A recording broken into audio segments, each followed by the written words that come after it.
عائشہ مجھ پہ موت آسان ہو گئی جب مجھے پتا چلا جنت میں تو میری بیوی ہے۔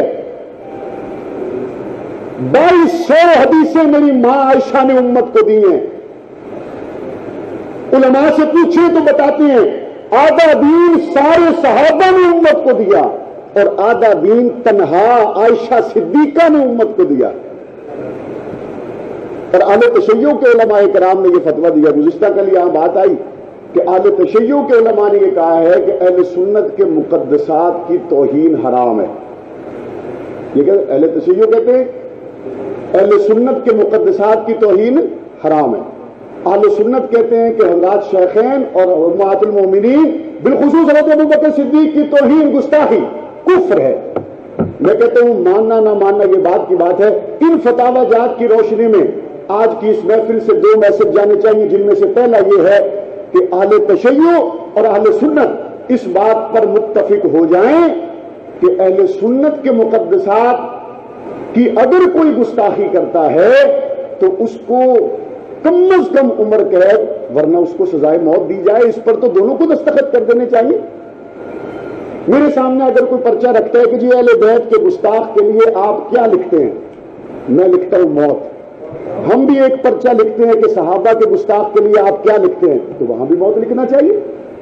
اگر عمر قید 14 سال 20 سال کا قانون بنتا ہے تو اس محفل کے ذریعے یہ میسج جانا چاہیے۔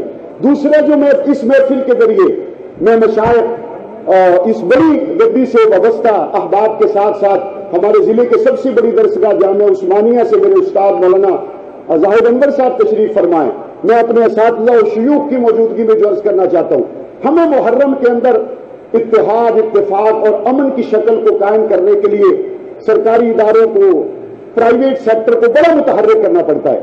قبلہ ایک نقطہ ہے جس پر بڑی آسانی سے بڑا خوبصورت محرم گزر سکتا ہے، اور اس کے اوپر اگر آپ جنگ سے اس آواز کا آغاز کریں تو میں سمجھتا ہوں یہ ایک ایسی بات ہے جو جنگ کے حصے میں آپ کے ذریعے ایک اعزاز ہوگا اور عالمی اعزاز ہوگا، اور وہ یہ ہے اتحاد اور اتفاق کی اور امن کی شکل پیدا کرنے کے لیے کہ یکم محرم الحرام کو حضرت عمر فاروق رضی اللہ تعالیٰ کا یوم شہادت ہے، تمام مسالک کے لوگ مل کر یکم محرم کو سیدنا فاروق اعظم کی مدح میں جلوس بھی نکالیں، جلسے بھی کریں، پروگرام بھی کریں، اور 10 محرم کو تمام مل کر حضرت حسین کے فضائل بھی بیان کریں، شان بھی بیان کریں۔ 10 دن میں اتحاد ہو جائے۔ اور ہماری طرف سے یہ کھلی آفر حضرت صاحبزادہ صاحب کے گود میں ہے، حضرت فاروق اعظم کی مدح کے جلوس کے لیے، ان کی مدح کے جلسے کے لیے، پروگرام کے لیے ہمیں آپ جہاں بلائیں گے ہم سر کے بل پلکوں کے بل چل کے آئیں گے۔ آپ 10 محرم کو ہمیں حضرت حسین کی مدح کے جلوس اور ان کی فضائل و مناقب کے محافل میں بلائیں، ہم پلکوں کے بل چل کے آئیں گے، اور صرف یکم محرم اور 10 کو نہیں، آپ 360 دنوں میں جس دن بھی فاروق و حسین کے لیے ہمیں آواز دیں، ہم آپ کو پہلی صف میں لبیک کہتے ہوئے نظر۔ یہ 2 بڑی اس محفل سے آپ کے ذریعے جانے والی اتحاد اتفاق اور خوبصورت امن کی باتیں جس کو ہمیں قانون سازی کی طرف لے جانے کی ضرورت ہے۔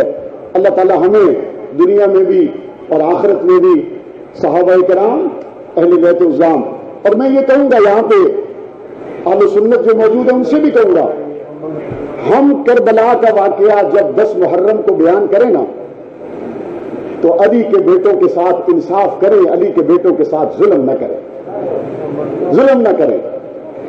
کربلا کے شہید علی کے بیٹے حسین کا تذکرہ جب کریں نا تو کربلا کے شہید علی کے بیٹے ابو بکر کا تذکرہ بھی کریں، کربلا کے شہید علی کے بیٹے عمر کا تذکرہ بھی کریں، کربلا کے شہید عثمان کا تذکرہ بھی کریں۔ یہ علی کے بیٹوں کی اس سے بڑی کیا مظلومیت ہو سکتی ہے کہ وہ اپنے بھائی کے ساتھ شارک کا خون دے گئے، اور آج 1400 سال کے بعد 10 محرم کو حسین کے ان بھائیوں کا اور علی کے ان بیٹوں کا کسی کی زبان پر نام بھی نہ ہو۔ میں سمجھتا ہوں ان علی کے بیٹوں کی اور حسین کے بھائیوں کی ہمارا تذکرہ نہ کرنے کی وجہ سے مظلومیت حضرت حسین سے بھی زیادہ ہے۔ کیا وہ علی کے بیٹے نہیں؟ کیا وہ علی حسن و حسین کے بھائی نہیں؟ تو کیا وہ کربلا کے شہید نہیں؟ جب یہ تذکرے کریں گے تو پورا میسج جائے گا. ہمارے ایک دوست کہتے تھے سارا قرآن ماننا شریعت ہے، کچھ ماننا کچھ چھوڑنا طبیعت ہے. ہم نے اب یہ فیصلہ کرنا ہے طبیعت پہ چلنا ہے یا شریعت پہ چلنا ہے. عائشہ مجھ پہ موت آسان ہو گئی جب مجھے پتا چلا